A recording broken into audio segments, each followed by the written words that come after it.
तो एक बंबई से एक सन्यासी महात्मा है, बड़े प्रेमी थे, वृद्ध थे। तो वो कथा सुनकर के उनके मन में बड़ी भावना जगी और वो बोले, महाराज हम सन्यासी तो हो गए लेकिन हमारा जीवन तो बेकार चला गया।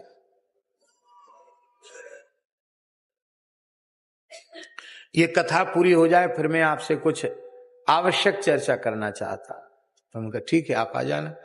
तो कथा पूरी हुई, सप्ताह कथा थी और उसके बाद वो मलुपीठ आए और थोड़ी गर्मी का समय था। वो महात्मा आए, प्रसाद पवाया हमने बड़े प्रेम से।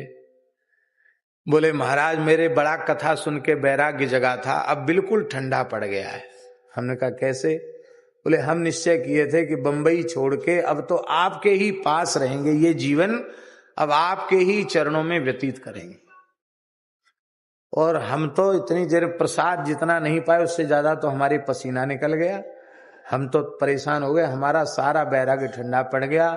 हम इतने सुख सुविधा के अभ्यासी हो गए हैं कि अब चाहे हमें कुछ मिले न मिले हम अब बंबई नहीं छोड़ सकते।